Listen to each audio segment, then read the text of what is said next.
Hi, I'm Kaylee, and today I am unhauling classics. I know, it somehow just feels wrong to unhaul a classic, but I guess I'm breaking some kind of weird unspoken rule today, and I am getting rid of some classics.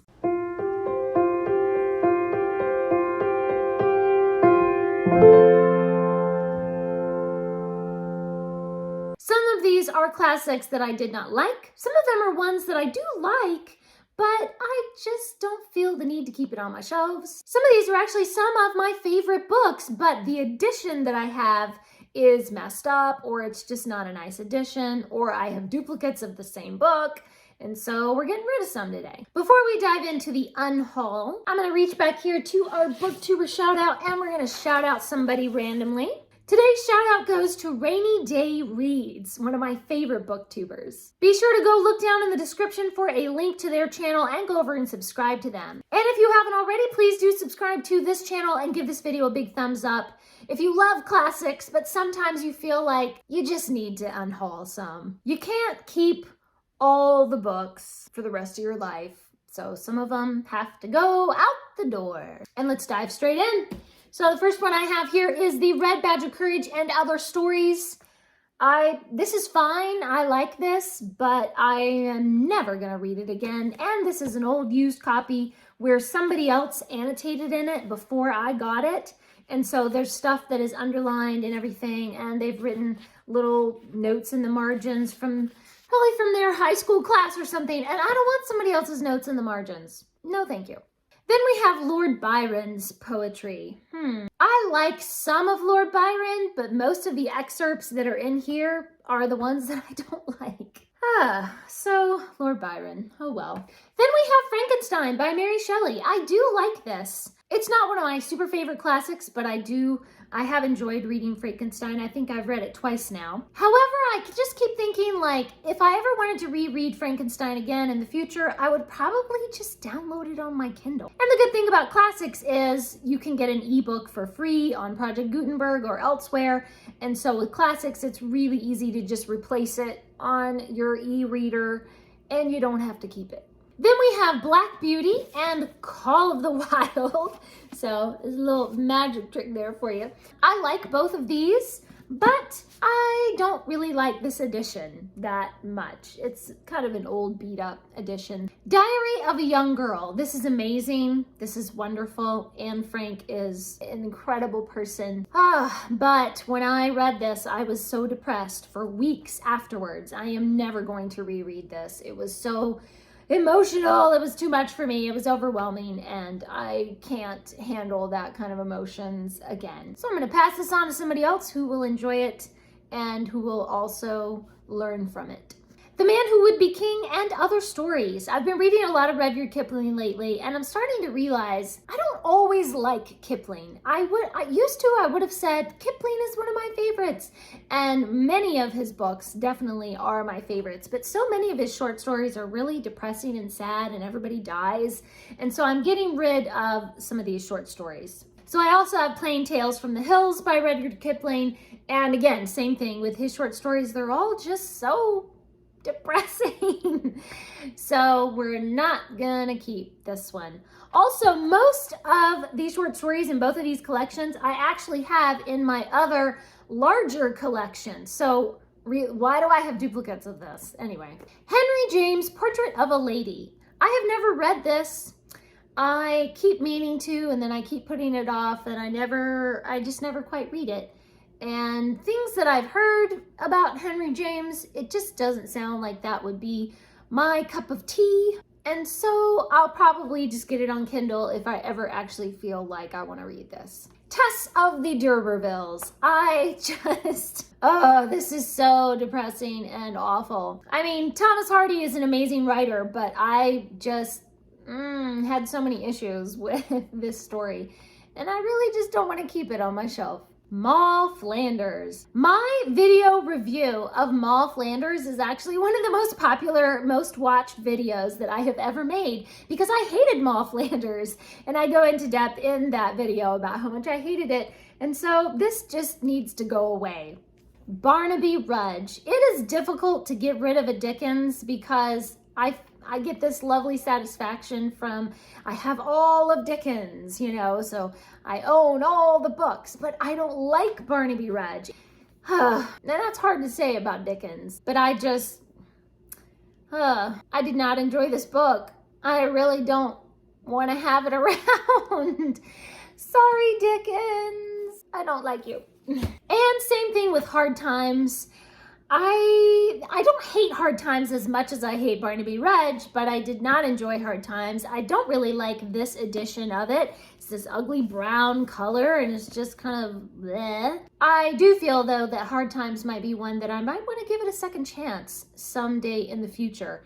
But if I do, I will buy a prettier edition or I'll just read it on my Kindle. Sorry, Dickens. I still love all your other books, but just not these two. Then we have a tiny little poetry collection from William Blake, Songs of Innocence and Songs of Experience. I don't even remember if I read this or not. Apparently it did not make much of an impression on me, so I don't really care. The Federalist Papers. I keep saying to myself that I'm going to read this and then I never do. And finally, I've just decided if I ever do read this, it will just be on Kindle. I've got to make some room on my shelves for other books that are more important. And then I have a whole bunch of Edgar Rice Burroughs. I do love Edgar Rice Burroughs, but I do not love these covers, any of these. These are all so ugly and just ugly. I don't know. Look at that. That's just gross. Oh my goodness. So I have a whole bunch of the Venus and Mars books, and of course I have a ton of Tarzan, and I just, why do I have these? These are just, okay, the Oakdale Affair I kind of almost want to keep, because that one actually really is good. You know what? We're going to keep this one. This little one is going to stay on the shelves, and the rest of these are going to go. I almost kept Tarzan, but then I realized this is adapted by somebody. So this isn't even the full original novel.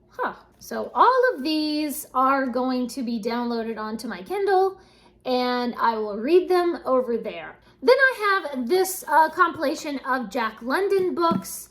I do like Jack London, but I don't feel like I have to have him on my shelf. This is Call of the Wild, The Sea Wolf, White Fang, Son of the Wolf, The Iron Heel, and The People of the Abyss. So that's a whole bunch of them, but I don't need them here. Then we have a Mark Twain. I do like this pretty edition. It's The Innocents Abroad.